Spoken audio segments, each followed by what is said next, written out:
Welcome, everybody, to a new episode of the Makdisi Street podcast. We're delighted today to be joined by Diana Buttu, who's a Canadian-Palestinian lawyer, and having participated in the early stages of Israeli-Palestinian negotiations in the 1990s, she's an ideal authority to discuss what's been called the peace process. And in particular, given the context today, she's returned to the podcast to discuss the plan for Gaza issued by the Trump White House, the first phase of which is due to take place in the coming hours. So we're very glad to have Diana, to welcome her to the show, and welcome, Diana. And hopefully you're going to help us navigate what is going on, because there's so much happening. But maybe a good place to begin would be to discuss what the parameters of the so-called Trump plan are, just a big picture overview. And then we'll come back and talk about what's actually happening on the ground, where we are, where we go, what the future looks like, and so on. So first of all, in general, what does the so-called Trump plan look like in big picture terms? What do you make of it? Well, first, thanks for having me back on. It's always a delight to see you. Okay, what does the plan call for? So, big picture is that the plan is kind of divided into three phases, and this should sound eerily familiar. So, phase one is sees the immediate release of the 48 Israeli captives and the release of 250 Palestinians who have been sentenced to life sentences, as well as 1,700 Palestinians who were picked up in the aftermath of the 7th of October. And until that happens, the Israelis are going to remain in the Gaza Strip. This is what the plan calls for. This is what the original phase of the plan calls for. Now, the important part of this is that so far, the Israelis are in so much of the Gaza Strip. Right now, we've got 80% of the population of Gaza living in 18% of the land of the Gaza Strip. That's how much they've squeezed people in Gaza. And just for context, sorry to interrupt, just for context for people who don't know this, I assume our listeners do, before this nightmare began, Gaza was already one of the most densely populated places in the entire planet. And now that's literally five times worse than it was before. Yeah. Exactly. That's exactly what I was going to get to. So you can imagine now you've got 80% of the population on 18% of the land. And so that was going to be that's where they are right now. And with the release, they were going to pull back to a little bit more, but they didn't specify exactly where. All right. And so that was phase one. Phase two was going to see the bringing in of, and alongside with phase one, we were going to see what they call the flooding of humanitarian aid, which means that they were going to allow in a lot of trucks to come in. But I want to be clear in saying that when they talk about flooding aid, it doesn't actually mean that, because the Israelis put many, many, many restrictions on everything from the size of the trucks to what's allowed in. And you have to have a lot of permits to be able to get to the various parts of the Gaza Strip. So that flooding never actually exists. So that's phase one. Phase two was going to see that there would be international troops, meaning from the Arab world and other countries as well, coming in. And when they came in, that there would be another pullback, again to a line that is unspecified, but with the Israelis holding on to this buffer permanently. And then phase three was this really weird thing where we would see Tony Blair come in alongside with a whole bunch of other foreigners to rule over Gaza. And then if the Palestinian Authority is reformed enough, and i.e. if they behave enough, meaning that if they drop all of the lawsuits against Israel, all of the claims that are now before the International Criminal Court, then and only then would they be allowed into Gaza. So that's the 20-point plan divided into three phases over big picture. So the first thing about the plan, that's the most obvious thing about the plan in that sense, is it's got not just one layer, but layers within layers of prevarications and maybes and caveats and what ifs, all of which are determined by the Israelis. So if it suits the Israelis, this will happen. If it suits the Israelis, various kinds of aid will come in subject to Israeli approval. If it suits the Israelis, they withdraw to this line. If it suits the Israelis, they withdraw to that line. If it suits, and so on and so on and so on. So first of all, it sounds, as Hugh said at the beginning, like a eerie echo of Oslo, right? In the sense that there are all these caveats, all of which are determined by the Israelis themselves, and then there's the second thing is there's this structure of a perpetual deferral to some future that in this case, if we look at the very end of it, the last sort of clause in this agreement is it is That they have an aspiration to have a yes, state. yeah, but I'm trying to find the exact line. Yes, while Gaza redevelopment advances and when the PA reform program is faithfully carried out, the conditions may finally be in place for a credible pathway to Palestinian self-determination and statehood, which we recognize as the aspiration of the Palestinian people. Okay, so at Aspirations, least yes. at least they recognize the aspiration. That's very nice of them.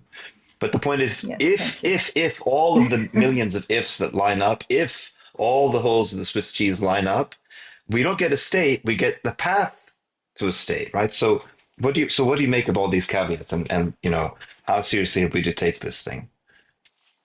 So a few things. So first is this. This is why I was saying from the beginning. This is actually an Israeli package, an Israeli plan that was rebranded as being an American plan. You can tell from everything from the wording to the all the guarantees that are provided to the Israelis. It really is an Israeli plan. Um, but then, second, it's so problematic because why is it that one, Palestinians have to negotiate an end to their genocide? Two, they have to negotiate an end to the famine that's been imposed by Israel, created and imposed by Israel. And three, that in all of this, that Israel has a say in what the future, in what our future looks like. Why is it that any of these people have any say in what our future looks like? And that's why it's so problematic. And it's for this reason that you saw so much criticism around it. And again, it's for this reason that Hamas came forward and said, look, we can't we can't it's not for us to be deciding all of these layers. We have only have with it's only within our ability to determine this one issue, and that is the release of the Israeli captives. That's it. We can't decide anything else, because if we do that, we're doing the exact same thing that Fatah did with Oslo. And so this is going to require Palestinian consensus. And so when they responded, their response was actually a very clever one, in which they said, this is what's in our court. This is what we have within our power. And that's it. We're not going to do anything beyond that. This is all that we can do. Yeah, that makes sense. And the Israel that this is drafted by the Israelis, as you say, is evident in the language itself. The very, very first thing is Gaza will be a de-radicalized, terror-free like that obsessive compulsive use of the word terror. That's Israel's signature. I mean, that's like right. It's like the White House wouldn't actually come up with language like that. Nobody in the world would use the word terror so compulsively other than the Israelis. So like so we already know. So what do you make of the fact then that this, although this is branded as a Trump package, in fact, as we just said, the language, the caveats, all the prevarications, etc., built into it from the ground up are clearly Israeli. What do you make of the fact, in other words, that what is actually, for all intents and purposes, an Israeli plan is being presented to the world as under the brand of Trump? And we have to remember, by the way, just generally, Trump's whole thing in life is branding. That's like Trump hotels aren't actually run by Trump. It's got the Trump name. It's Trump is a brand. Why, I don't know, but anyway, that's what Trump is. So what do you make of that fact? He's a narcissist. And the only way that it would get sign off is if it comes under his name. That's why there's been such a heavy push to have it be him and his name, and he be the one to present it. That's at least on the part of the Israelis. They know this. That's why they nominated him for the Nobel Prize.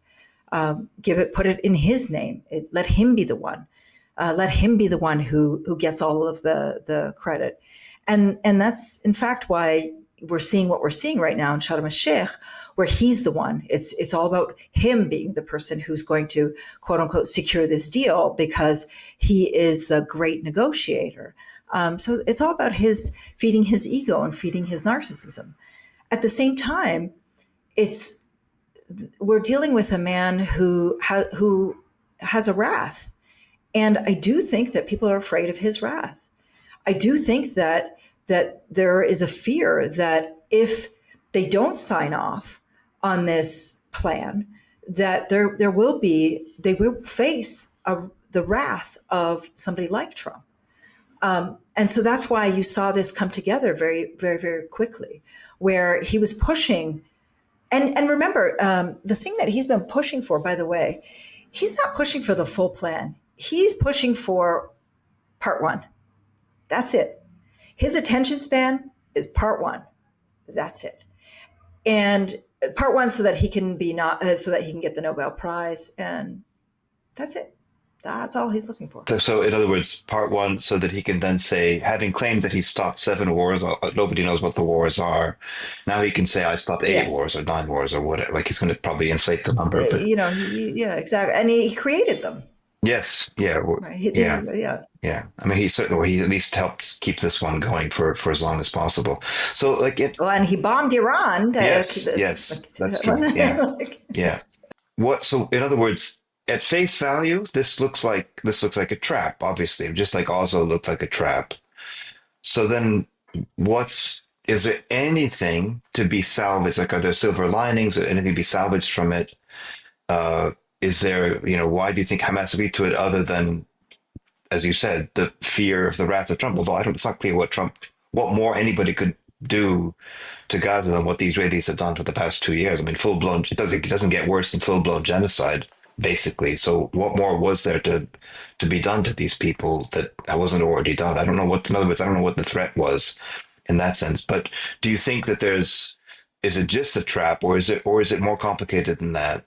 And then we'll talk in a bit about, well, where do you think we're going to go from here? But just in general, do you think this is just a trap, or is it more to it? Is it more complicated than just a trap?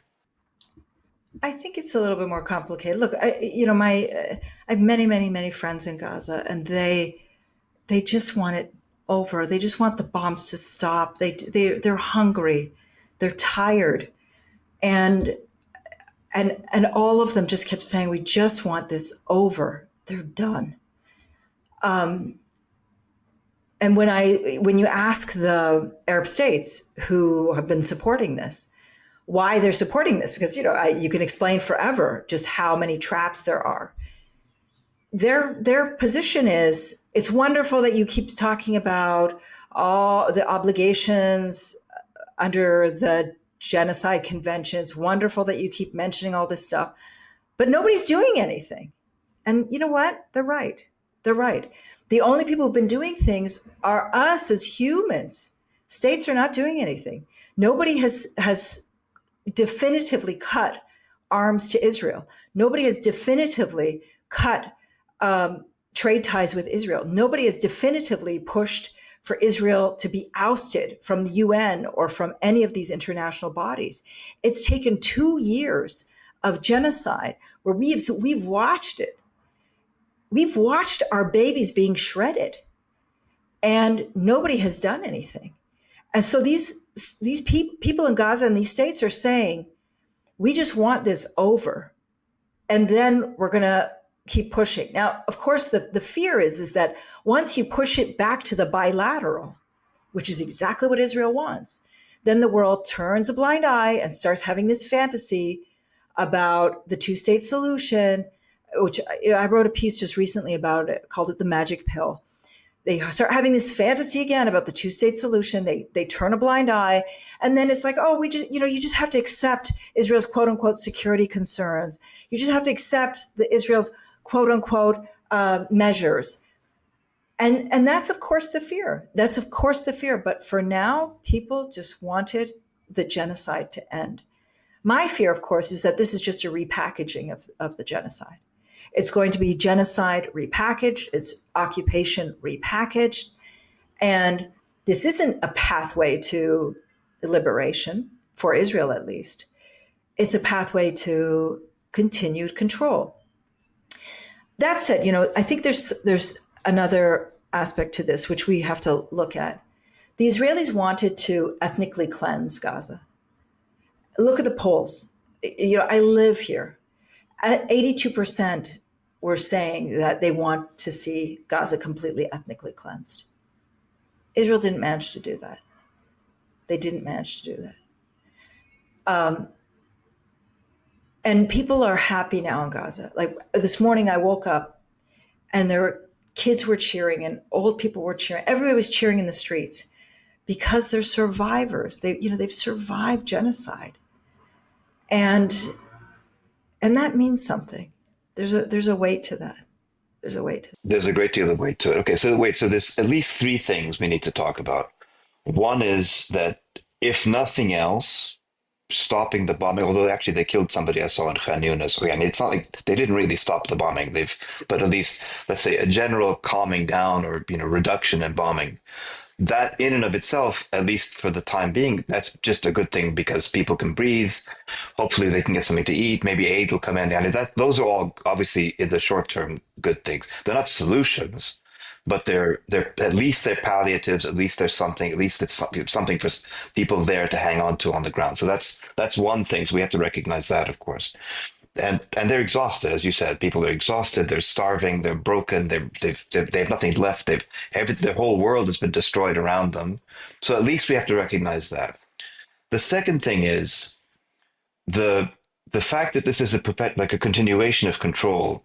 So here we have two histories. One, of course, is the history of Oslo, which you're one of the authorities on, and you've written about it extensively, talked about it a lot too. Right, so the endless forestalling of perpetual deferral. It's like that's a classic Israeli thing, which we're all familiar with at this point. But more recently, if we look at the so-called ceasefire that the Israelis agreed to in Lebanon, what we see is, and I have a feeling some version of that is what's at play here too, in the sort of medium term, even in the short term, right, where there's a ceasefire, but not really. Like, in other words, the Israelis agreed to ceasefire in Lebanon for almost a year ago now, but they haven't stopped. Like, they bomb Lebanon almost every day. They blow up villages. They're still holding on to certain parts of southern Lebanon. They demolish this. They shoot people's livestock. They blow up houses. They do terror raids on refugee camps or whatever. They're constantly there. And it seems like that's also what we're going to be seeing here is one side ceases, the other side continues firing. So that's a second kind of element.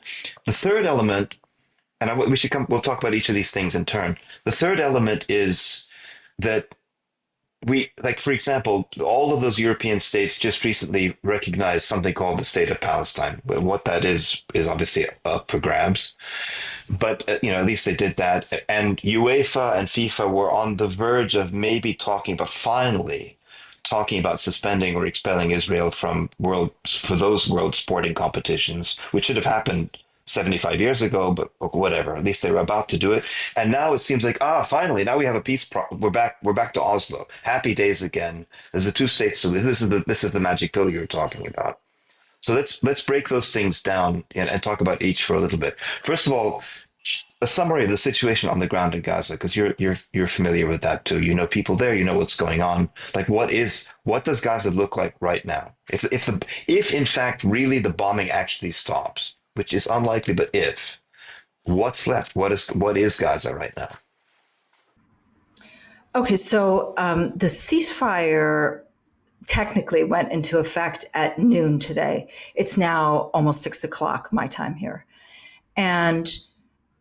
But then immediately after it went into effect, the Israelis clarified that no, it doesn't really go into effect at noon. We still have to ratify it with the cabinet. And so very shortly thereafter, they continued to bomb places, killing, I think it was 10 people during this period of so-called ceasefire.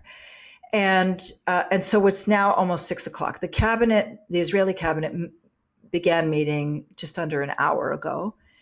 It's expected that they're going to agree to the terms of this agreement, and then by Monday we're going to start seeing our people come home. Our people come home as well. One of the things that I've been thinking about for a long time is the more than 700 Palestinians' bodies that Trump made a big deal about the Israelis, the 28 Israeli bodies.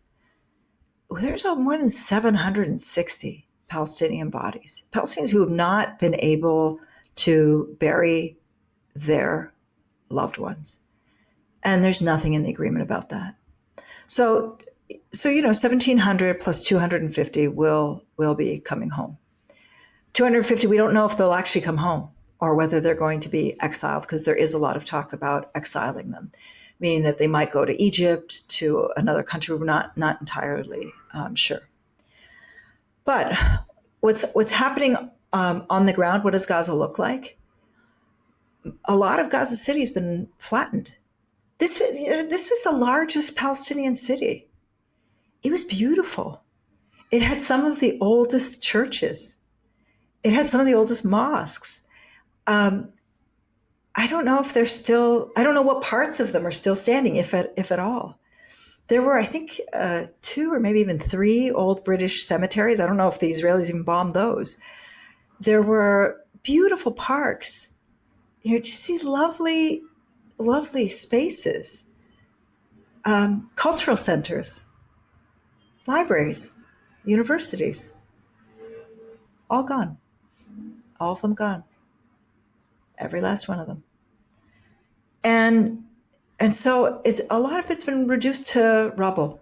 The Israelis have been sharing videos lately, these overhead videos taken from airplanes, aerial videos, of just showing you just how flattened it is. Those images that we saw in Rafah?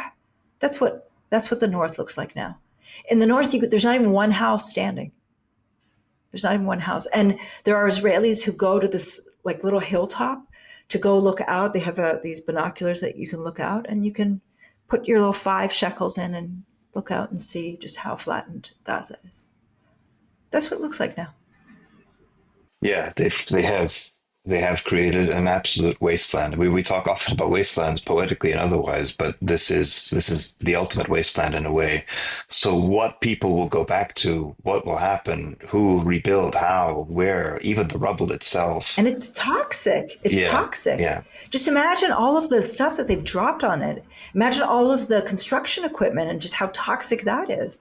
It's toxic. They've destroyed so much of the farmland deliberately. They deliberately destroyed the farmland to make it uninhabitable. Yeah. They deliberately destroyed so much of the water supply and the sewage system deliberately. That was the whole point. They destroyed so much of the medical system deliberately. That's what genocide is. Yeah. To make it uninhabitable. Yeah. So uninhabitable, not just in the present, but uninhabitable for the future. I mean, we don't know what's going to happen, obviously, but for the future as well. No schools, no houses, no homes, no factories, no farms. I saw statistics from the UN recently that I think something like 2% or something like that of Gaza's farmland is still actually farmable. And there's essentially nothing left other than the survivors huddling together, as you said, in 18% of the territory, starving, waiting for something to. Okay, so that's the picture. They're going to be dependent. They're going to be food dependent, not independent. They're going to be food dependent on, and not just food dependent. They're going to be then food dependent on Israel. Yeah. So all of it is going to be tied into Israel. Israel then can choke whenever it wants to choke, and it can it can ease up when it wants to ease Yeah. up. So a much worse version of what was and the siege before was already bad because the Israelis could open and close and turn it on, turn it off, let things through, not let things through, etc. But now it's to the point where if Israel switches it off, as it has done in the past few months, and including, people literally starve because the place can't grow anything. It's utterly dependent now on food handouts from the West. But okay, also in the short run framework, but the Israelis seem okay. So they seem, on the other hand, they have not accomplished what they set out to accomplish in Gaza. That is to say, if ethnic cleansing was a declared or undeclared objective, they haven't expelled. We know that they've wanted to expel the population. They talked to various countries to see, will you take the population, etc. So they failed in that. Right, for good or for ill, they failed. I mean, obviously it's good, but ill in the sense of, well, what have they let? Yeah, I mean, instead of expelling them, they've reduced their lives to rubble, basically. So they failed in that. The only way for them to retrieve their captives was through negotiations, which has always been the case. Ultimately, we knew that in November 2023. So again, they failed in their bid to recapture, to regain their captives by force. And then they failed to dismantle Hamas. Now, part of what this document does, basically, it asks for Hamas to dismantle itself. So let's talk about that for a little bit. What does it mean for Hamas to dismantle itself? What does that even look like? And will it actually happen? Of course, it's what the Israelis are demanding of Hezbollah and Lebanon. So you have to dismantle yourself so that nobody can question Israeli supremacy. Basically, is what that amounts to in both those territories. So what do you make of those conditions in terms of what the Israelis were or weren't able to accomplish, and in terms of the not just the disarming but the dismantling of Hamas? We'll come back to the big picture in a second, but just for more immediately, what do you make of that? So so the Israelis were not able to accomplish their goals in this 2 years, but they're going to keep trying. They've made life hell, and if Rafah opens up, um, I do expect that people are going to leave because it's just not livable. It's just not livable, and so the immediate task is to try to make Gaza livable. And so they are going to try to make it easier for people to leave. That's their whole goal. They said it from the beginning.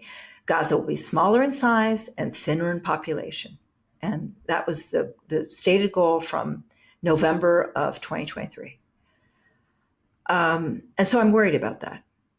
But in terms of the not being able to get the captives back, yeah, we knew that. We knew they wouldn't be able to get them without negotiations, and they knew that. But their whole point was to be able to inflict harm. And I keep saying, like, wow, if it's permissible to kill or injure around 20% of the population, if it's permissible to flatten the largest Palestinian city for 248, then what is it permissible for Palestinians to do for the nearly 11,000 that are languishing in Israeli jails? What's permissible by that logic? By that logic, this is where again, but using that logic, and so they weren't able to crush, they weren't able to get people out, but they're looking long term. They're looking very much long term on the issue of dismantling. There's two components to it. One is no longer being in governance, and the other is disarmament.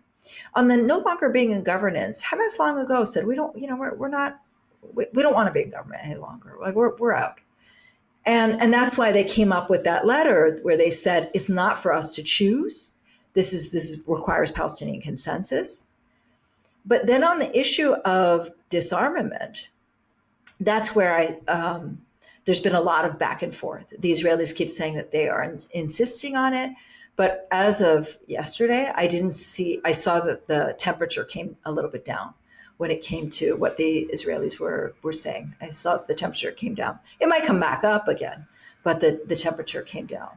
And Hamas is saying, You know, Israel has the right to use the F-35. We have a right to bring down that F-35. If Israel has a right to use a tank, we have a right to blow up that tank. And history has shown that whenever there is some level of disarmament, the other side uses it to commit some massacre. And so there's reason for Hamas to be worried. There's reason for them to be worried. And again, I think that they've brought down the demand. The temperature has come down a little bit. Yeah. Also, I mean, fundamentally, disarming Hamas would mean Israelis going into Hamas's tunnels, which we all know isn't going to happen because that's not the kind of thing that Yeah. they're able to do.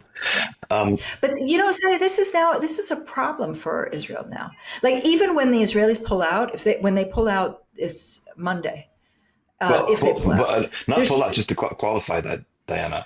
Yeah, they withdraw a little bit. It's like a redeployment to a certain line, and yeah, they're redeploy. not leaving Gaza. No, but if they pull out of that, like the redeploy, let's say Yeah, 53, it's still going to be, they're still going to be controlling 53% of Gaza. yeah, So they're only going to be redeploying from 40 to 47%. That's it. It's only going to be just a little bit of a breather. That's it. That still poses a problem for Israel, and they know it. And they know it. And already, so many of their reservists are not going. I don't know if you know this, but 40% of the Israeli reservists are not showing up because they're done with this. They just don't see where this is going. And again, I don't see that how this is going to continue on into the future, as much as they're going to want to continue it on into the future. yeah. So then yet another way of reading what's happening, is to say the Israelis themselves, having failed to accomplish their most of their stated objectives, and having basically broken themselves on Gaza in a way, like as you said, their army is shattered and broken. Also, maybe it's often talked about as a very powerful army. In fact, this whole war, the fighting on the ground, certainly showed that it's not actually very effective. It's very good at blowing people up and killing babies and just War crimes. it's that's what Yeah. they're the world experts at that. But in terms of actual combat and so forth, it's a whole other kettle of fish, and they're clearly not very good at that. And as you said, it's like the reservists are broken, the conscripts are broken, the economy, the state's economy is broken.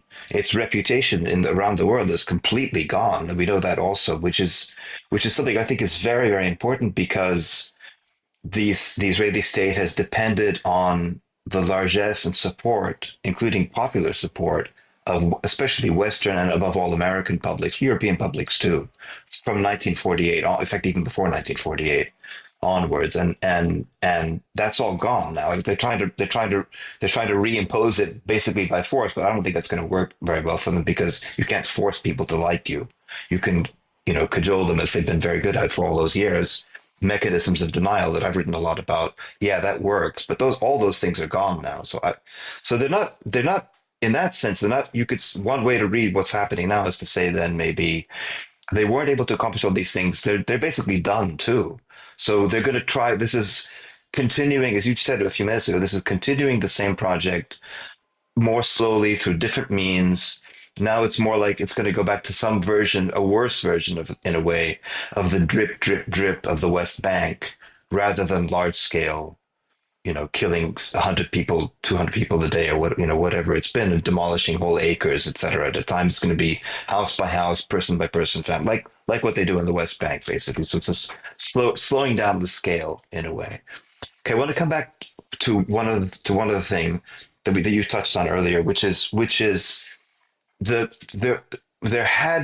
was a steam building up of recognition of a Palestinian state, right? And along with it, as I said, there was a rising tide of beginning, boycotts, some actual boycotts, like sporting boycotts, like forcing the Israelis to pull out of the Spanish cycling race, for example. There were other sort of localized things. There was a head of steam building up in FIFA and UEFA to expel them from the World Cup and from UEFA competitions and so forth in football, soccer. So all that now seems to have I don't know if it's gone, but it's like also this plan will have diffused some of the energy to biblical, the momentum, I guess, that was building up. So first of all, how do you think that's right? Like, do you think that the steam will be taken out of the international, the project to isolate, boycott, divest from Israel, and how much of a, I mean, how how distracting is it that we have another version of what you called in that piece in the Guardian, this magic pill, this the so-called peace process? It's back in play now. So what do we do about that? Sorry, that's a long rambling question, but you know what I mean, I'm sure. No, no, it's a good one. Yeah, yeah, I get it. Look, I think that this recognition of the state, I think that part of the reason that they were doing that was because these states didn't want to address genocide. They really didn't want to address their obligations under the Genocide Convention. And so this was the cookie, like, oh, here, have a cookie. We'll recognize your state. And I still don't know what they're recognizing. I have to be honest. And I'm not sure they do I'm either. sure they I don't hope either. it's like, I don't know if it's the entirety of the West Bank and Gaza. I mean, I don't know, but um, it's not clear to me. But whatever. And so I think part of it was that it was like the consolation prize. Like we're not going to do anything on genocide, and so here's the consolation prize. And now that this has gone bilateral, that's my fear is that whenever it goes bilateral, then all of these countries just start looking and saying, oh, applause, yay, the two of you are in a room, how lovely, yay. And then they drop everything, and it's all about the bilateral, ignoring the asymmetry, ignoring their obligations, ignoring all of that. And that's what my worry is now. So my worry is that while there is the statehood recognition, and there are some obligations that they have under the recognition of state, that now that steam is going to be taken out. On the other side, with FIFA, etc., this is where it's really up to the activists to continue to be pushing. And I don't think it's going to be that easy. I don't think that it's going to be that easy to just turn off the switch and say, oh, now there's an agreement.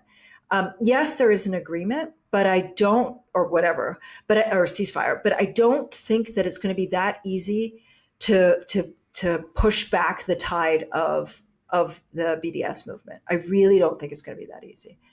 The Israelis would love it to be that easy, but I don't think it's going to be that easy. I think that ship has sailed, and the Israelis are feeling it. They're definitely feeling it. Oh yeah, because whenever they travel, they see crowds of people chanting against them, and their ships pull into a harbor, and there's people there receiving them saying no, or there are nationwide protests in Italy, as there have been recently also. So I mean, I hope you're right that the steam of Western states are going to do what Western states always do. They're never going to be on the right side of history, as was the case with South Africa too.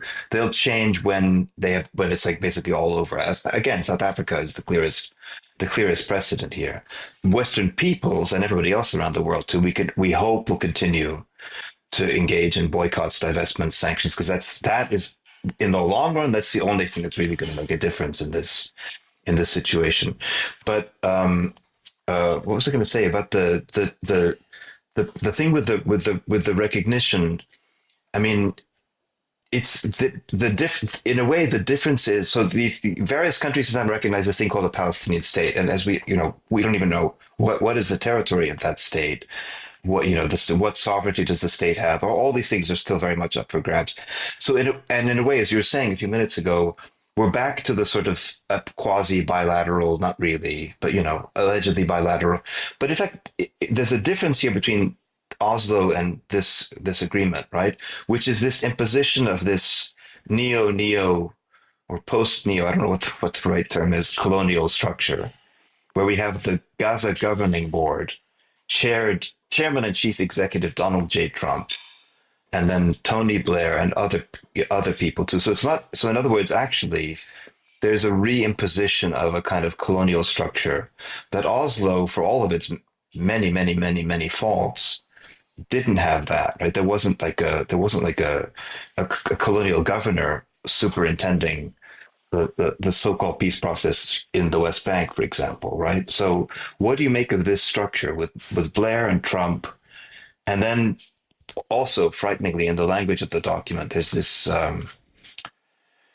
where's the thing about the economic stuff, which is also clearly people's knives are being sharpened and hungers are being whetted for this. Yeah, a Trump economic plan, sorry, a Trump economic development plan to rebuild and energize Gaza will be created by convening a panel of experts who have helped birth some of the thriving modern miracle cities in the Middle East. I don't even know what that means.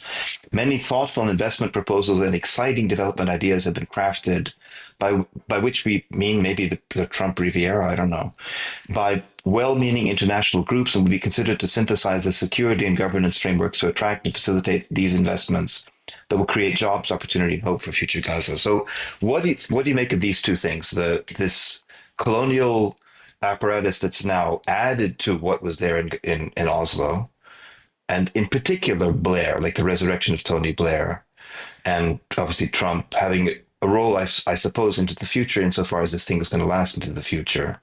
And then this development plan, which presumably means the Jared Kushner vision of the wonderful beachfront properties, and so forth. So those two things, what do you make of those two things? So I'm going to answer the second part first, and then I'll go to Blair. So I was involved between the years 2000 to 2005. And 2005 was when the disengagement happened. And so for people who don't know what the disengagement was, that was when the Israelis redeployed from Gaza, and they removed the 21 settlements that were in the Gaza Strip.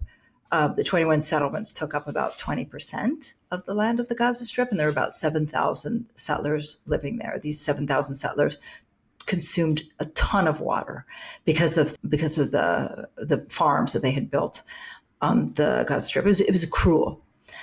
And so when the Israelis pulled out, like when they pulled out these settlements, as part of the disengagement, the Israelis would always say to me, "Oh, well, now you can turn it into Singapore." And I think that what the Israelis wanted was they didn't want Hamas in Gaza, and they didn't want Mahmoud Abbas in Gaza. They didn't want the PA in Gaza, and so that's what they're getting, and that's why you see that they don't have a role. Now, immediately when the plan was unveiled, they were among the first to welcome it. Remember, the plan was discussed with a lot of the members of heads of the Arab states, Turkey, other countries as well, I think Indonesia. Mahmoud Abbas was not somebody that they met with, that Trump met with. Not only did he not meet with him, he didn't let him get a visa to go to speak before the United Nations. And I'm pretty sure he didn't meet with Riyad Mansour, who is the Palestinian ambassador to the UN, right? So this whole plan was devised without any Palestinian input. So where does it leave the PA? They welcomed the plan. I think, again, because they just want to see an end to the genocide. They want to see people not starving. But I don't think that they see that there's a role for them. And I think that they're going to try to push for a role for them. I think they're going to be pushing with all of these diplomats that they have a role. But I don't think that if we even get there, that there is going to be a role for them. Yeah, that seems inevitable in a way. That, I mean, why would you bother talking to them in a way? Because they have whatever purpose they had, they seem to have served it, and they're kind of done now too. But just to reemphasize this point, this whole thing was crafted without Palestinian input. So this is a so-called peace plan, a formula for peace that's being imposed on Palestinians that won't, we all know it's not really going to yield peace anyway, but its vision of a future and so forth, it's all being dictated by non-Palestinians and imposed. And this is, again, we all know this from the history of colonialism. What makes this unusual is that this is not the 17th or 18th or 19th century. This is 2025. And this colonial logic, I think, as far as I could tell, unique in the entire world at this point, is still alive and well, as though it is still the 17th, 16th, 18th, whatever century, right? So as though, and in that way, Palestine has always been out of sync with the history of colonialism and in other parts of the world. While other places were decolonizing, we were being colonized. While other places were liberating themselves, we were being settled. I mean, it's like we're in reverse gear in all kinds of ways. Okay, one last thing to talk about, Diana, the regional context, right? So if we can agree more or less that this is going to kind of, the good news is it'll allow people to eat, to catch their breath, I don't know, to settle a little bit, just because the constant bombing, has ground the whole the whole population of Gaza down. So this is that in the short run, in and of itself, that's a good thing. We seem to agree, I think, that this is going to, all signs are this is going to be, we're going to see a continuation of the siege and various now more slow motion, drip by drip, drop by drop, kind of crushing of Gaza and forcing people out and immiseration and all the stuff that the Israelis excel at like nobody else in the world. Um, there is, however, sorry. So the third thing here, of course, is the Israeli army, as we've also said, has been broken in a way. Like it's not discussed very often, but they've actually taken very, very significant casualties, far more than what they say publicly, right? So their reservists aren't showing up, and yeah, sorry. It's estimated that there's about 1,000 soldiers that are injured every month. Yeah. This is what the estimates are. Yes, Yeah. they seem to have taken from what their own army has said at different points. I remember when the chief of staff came in, he was talking about something like 7 or 8,000 killed, and tens of thousands injured, and PTSD and suicide and all this other kind of Yeah. stuff. So it's not their. So this is their way of shifting from a much more active phase to as we said, a slow motion phase. Okay, so but while all this is happening, meanwhile, the Israelis are still invested in starting another war with Iran to get America to intervene, Mm-hmm. presumably. They still have the war in Lebanon. As I said, they fly over Mm-hmm. Lebanon, they bomb Lebanon virtually every day. They're occupying parts of the south, they're demolishing villages, they did constant nefariousness in Lebanon. There's still Yemen going on.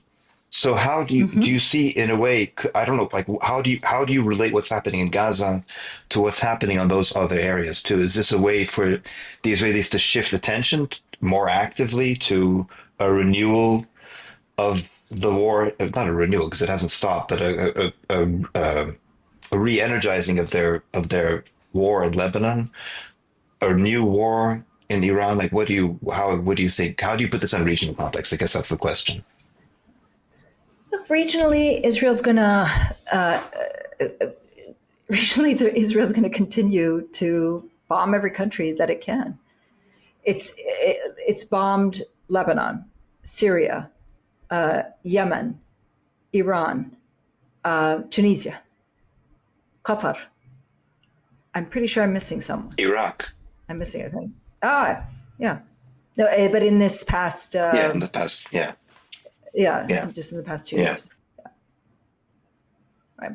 And of course Gaza, and it's gonna keep doing so. It's just gonna keep doing so because that's what it does. That's all that it does. So, is there still an appetite for hitting Iran? Yes, and it's increasing. Um, Here on the news, they're always talking about Iran. It's because it started and ended so quickly, and it ended without that. It ended like with Trump just like, we're over now. Thank you very much. Um, I think that there's still this appetite for hitting Iran more, and I think that they think that they can drag America in it once again. I mean, the last one, the so-called 12-day war with Iran, the Israelis took a bit of a beating too. It's not like they didn't get away scot-free by any means, right? Nope. And we this is what we know, let alone all the stuff that we don't know because it's Yeah. censorship and all this other kind of stuff. It seems, I mean, I don't. It seems crazy for them to want to do this again. Nothing's really changed in the sense that they don't have any new magic air defense systems that they didn't have before. In fact, what they had before has been heavily depleted. The THAAD missiles they depend on from the Americans the stocks were used up, and they produce, I can't remember, like one a month or something like that. It's not, they can't.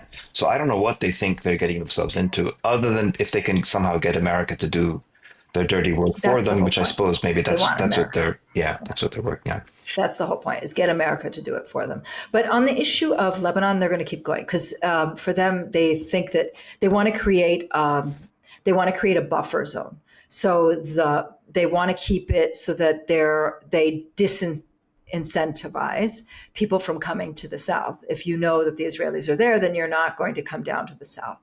And so that's their whole point, is that yes, there might be an actual line, but we're going to create another line by constantly bombing, constantly bombing, constantly bombing. Yeah, although by the way, they don't just bomb in the south; they bomb in the north. They bomb in Beirut. Oh yeah, They bomb they're all over the. absolutely, They're constantly there. absolutely, So yeah, yeah.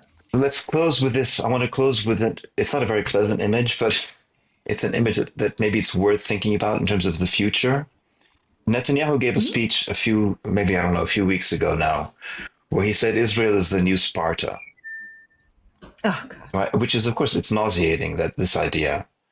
But I want to get your response to that, as a way of thinking about what is it that these people are actually imagining as some kind of future.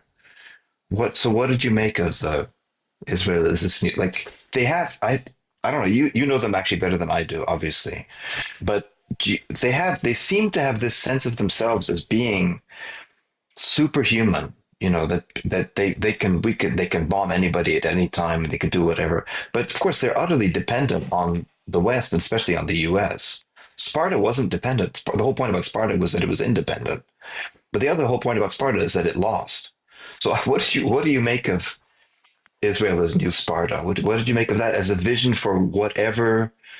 And as insofar as we can see a future, what does the future look like from their point of view? The image that he's trying to project to Israelis is that they are strong, that they are tough, and that there might be some hard days, but that they're survivors. This is the image that he's trying to project. And the reason is that, Israelis are looking around, and as you said, the economy isn't doing very well. Um, they travel around the world, and it's not looking so great for them when they travel around the world. They themselves are often looking inward.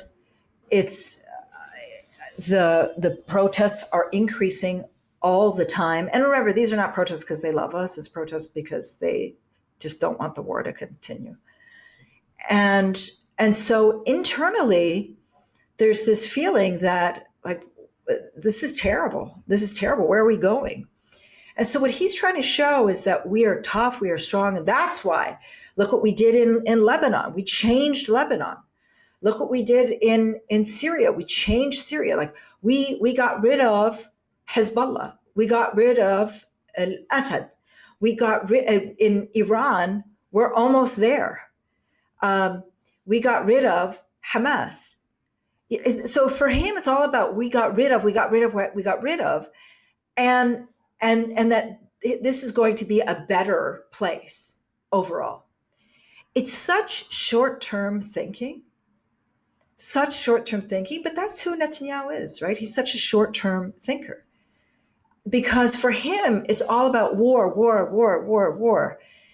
And that's it. It's not about anything beyond that. But you look inside and you see a very, very, very different reality. You see a reality in which there is a lot of infighting. There is a lot of tension. And again, these are not peaceniks who are going out to and protesting. These are people who are angry that there's no vision. And the most amazing thing was just even yesterday. Right now it's Thursday. Even yesterday, as it was announced that there was going to be an agreement signed, Netanyahu got none of the credit. All of the credit went to Trump. All of it. People are calling Trump. The families are calling Trump. And so all of this is kind of collapsing on him in this very odd way. It's a lot more fractured than he would have you believe. And I think that the UN speech, where you see all of these people, 50 nations, up and walk out, speaks volumes. By the way, this is the important part about that little point. You know, his speech was he was the first person to speak that morning. So those people didn't have to show up. They didn't have to show up. So they deliberately showed up. Actually, I didn't realize that. That's interesting. Yeah, they deliberately showed up in order to make the point that they were going to leave. All right. And I think that that is what's really happening now, is that this is what where we see things going.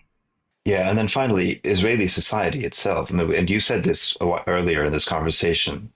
All of those polls through this entire genocide showed overwhelming, broad-based Israeli support for the destruction of Gaza. I mean, I remember the earliest polls from Tel Aviv University showed something like 93, 94, 95% support or people saying that what the army was doing in Gaza was either okay or too little, rather than like, wow, these people have gone nuts. Overwhelming support for the removal of the population, overwhelming support for stopping humanitarian assistance, like 0.75% and up support for all those things. What do we do with this? I mean, how can we wrap our minds around reconciliation and peaceful coexistence with a society that has now not just a documented record of genocidal violence, but also, as the Lemkin Institute put it last year, I think they said this, Israel is a genocidal state backed by a genocidal society, or a genocidal army backed by a genocidal society. How are we to, I mean, what is the future? What does the future hold under those circumstances, do you think? You know, I find myself thinking back to 1948, because I don't think 1948 was any different from what we're seeing now, except the weaponry, of course, right? We've never really fully uncovered the full archive of the Nakba. We still don't know the number of massacres, and I find myself thinking about, I may have told you know this, about all the Palestinians who remained, my father being one of them. And I find myself thinking all the time about my late father and how he remained and how they lived and how these people are survivors and how they had to live with these people who were perpetrators of the Nakba or Nakba deniers or apologists. Or celebrators? And that's what are celebrators, right? And this is what we're going to have to, this is what we're going to have to be living with. And it's just, there's so much there. It's very deep. It's very deep. There's something very deep, very deep. You know, the other day, a friend of mine said, you know, Diana, you're wrong. You know, Israeli mothers don't want to think of their sons as being baby killers, right? When they go to the army. I said, of course not. Of course they don't want to, which is why they label them Hamas, to dehumanize them, which is why they label them, that they say that they are defending Israel. But it's 6 of one and half a dozen of another. In effect, they are baby killers. That's what they are. When you dehumanize a population to the point where everybody is Hamas, everything is a target, and defending Israel means that it's okay to bomb a hospital because there was a camera there. Or to bomb a school or to bomb a mosque, or, oops, sorry, you know, these were kids that were collecting water. Oops, sorry, right? Then they are baby killers. And that's the society that I live in. I guess on that note, which is grim enough, we can stop here. And thank you so much, Diana, for your time and for talking with us. And hopefully we'll have you on again on the show soon. Thank you. Thank you. Thank you. So, Karim, I know you were having technical issues and you could hear the conversation, follow the conversation, but you weren't able to participate in it. But now we fixed at least your audio. So, what did you think of what Diana was saying? Well, I think it was great in what she said. I mean, she's brilliant and able to take all this kind of all this information, what's going on, the details of the negotiations, connect it to all these larger issues, and present a kind of a picture which is both, still full of humanity, in the sense of saying, and we forget in the end, no matter what the political deal is itself, no matter, we can nitpick and say, why did Hamas do this, and will the Israelis, will the occupation end, which it won't, all these kinds of things. But in the end, of course, people on the ground just want to end this horror that's taking place. And in the end, people will just want any kind of way to end the genocide and the horrors of this kind of daily basis. And then what happens later is becomes a different issue or a different fight. So I think she laid this out incredibly. I think at one point, if I remember correctly, she said there's not going to be a phase 3, or she doesn't think there will be a phase 3. I don't even know if We're there's not going going to. to get to phase 3, We're not going to right? get. I don't even know if we're going to get to phase 2, honestly, or we're not going to get to a completion of phase 2. I think phase. Well, in fact, we were in phase 1 today, and they've already bombed Gaza again. So it's not, who knows if we're going to get to phase 1. Well, I'm not sure that's not part of phase 1. I mean, phase 1 is basically remove the hostage, remove their captured people, and then release a few hundred of Palestinians that have been abducted, and then catch them again, or catch an equal number of people in the West Bank, or circulate them from somewhere else. I had wanted to ask this story about, we're hearing about the possible potential release of Barghouti, Marwan Barghouti, and a few others like that, like high-level political prisoners that had been leaking, but it's obviously not confirmed. We don't know. And I remember she told me off camera that we won't know for the next, until I think Monday is when they start to release, if all goes well. So it's not clear, but that would have been interesting. What are the implications if in this negotiation they manage to release somebody that all the Palestinian factions say, okay, except for Mahmoud Abbas, I suppose, who say, yeah, okay, this is the guy that would be acceptable as a Palestinian national leader, at least to a majority of people, including Hamas. So it would have been interesting to see what that possibility, in political terms, what that would be. But otherwise, it's difficult to see beyond how, like I keep thinking, how, once they release the Israeli captives, then what kind of leverage do they have? I don't. It's just very difficult for me to understand. Once they release these guys, and once the Europeans and the West kind of forget about it, and they give Trump his Nobel Peace Prize, and Hopefully, he's not going to get the. Tell me, well, he's not going to get the I mean, Nobel Peace whatever Prize, is he? the prize or some equivalent, or he'll give it to himself. I mean, he'll congratulate himself. He'll go on television and say he's ended this war, and in the meantime, it sort of continues at a slightly less dramatic kind of. It doesn't have the full scale genocide, but genocide or ethnic cleansing in a slightly less dramatic form, and but the project continues because Zionism continues, and it's a 1-to-1. So the question is, what happens in that case? Well, we saw. I mean, I think you mentioned a couple of times Lebanon towards the end, and I can tell you, I'm here, and that's the debate. And of course, Lebanon is a very different context to Palestine and to Gaza, obviously, but the debate goes on. Do you disarm? The question of disarming or not is totally linked to, okay, if you disarm, because that's what Trump says, that's what the Americans say, and the Americans will be a guarantor, not UNIFIL, not the UN, but the Americans are a guarantor to make sure that the Israelis will not occupy or attack or do what they do. And the other side, of course, says, what a ridiculous thing, from a side that basically have focused on killing all the negotiators on all the different sides, and who have sent someone like Tom Barak, who's Trump's guy, to Lebanon, who says, okay, well, the Israelis don't believe in Sykes-Picot, and so be it. We have to kind of go along with this. So there's a kind of, and I think the Hamas, Dropsite News, released the interview with the Hamas guy official that they are in contact with, and he says, well, we have to trust Trump's word ultimately, because they don't, in the end, there's not much choice. They don't have that much choice.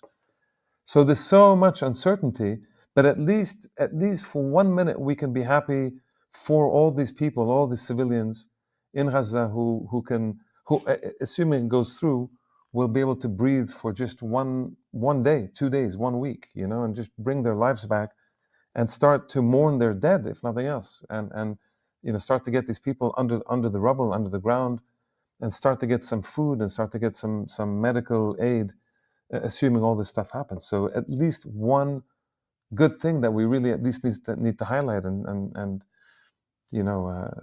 think in that kind of way, and then we deal with what comes after. Yeah, I mean, the we kept making the comparison to Oslo. The big difference between this and Oslo is that Oslo, the conditions of occupation weren't those of genocide, and I mean, at least not like comparable to this genocide in Gaza, right? So, in other words, the relief that Oslo provided is nothing like the relief that this agreement is providing, because yes, people are not were are facing conditions of genocide still. So to give people the chance to breathe, to hopefully get some kind of food, to rest, to reset, to whatever, however they can, to whatever extent they can, in and of itself, at least in the short run, that's obviously a very good thing. The question is, first of all, even in the short run, the devil is in the details, as is always any agreement with the Israelis, because they always put in all kinds of caveats and what ifs and maybes, and they will decide, and they reserve everything basically to themselves. Agency always rests with the Israelis in any deal made with them. So, which is, as we know from Lebanon, very, very problematic. And then in the medium to long run, this is not. There is no. Nobody should be under any illusion that we're back to even the so-called two-state solution in the peace process of the 1990s. This is not what this is. The genocide will continue in a slower pace, as by the way, it's been doing all along. People haven't been paying the same attention to the West Bank as to Gaza, because it's what's happening there is it's smaller, it's slower, it's bit by bit, it's house by house, village by village. Whereas in Gaza, it's this massive genocidal project. In the West Bank, it's happening, literally village by village, town by town, family by family. And that's not just now, but that's been for decades. But in the past couple of years, 40,000 people have been displaced from their homes quasi permanently by the Israelis in this period. Countless olive groves have been burnt down, people's homes have been demolished, people have been killed. The Israeli settlers are running amok, doing whatever they want. So all of that pressure will continue in the West Bank, and another version of it will continue in Gaza. So we're nowhere near a resolution, a peaceful, let alone a just resolution of this conflict. And it's impossible to imagine any resolution for as long as the Zionist impetus to continue colonizing, expelling, acquiring, demolishing, bulldozing, cleansing, smashing, destroying continues, and that is inherent in Zion. It has always been inherent in Zionism as a political project. So so people should be like, the good news is people can breathe for a little bit in Gaza. Under what circumstances, for how long, etc., that's all up for grabs. In the medium to long run, we're no closer now to a just and lasting peace than we were before this nightmare began. But maybe that's a way to begin, and hopefully we can have Diana back on a future show shoot as well, to follow up on where we're going from here. Okay, thank you. Thanks.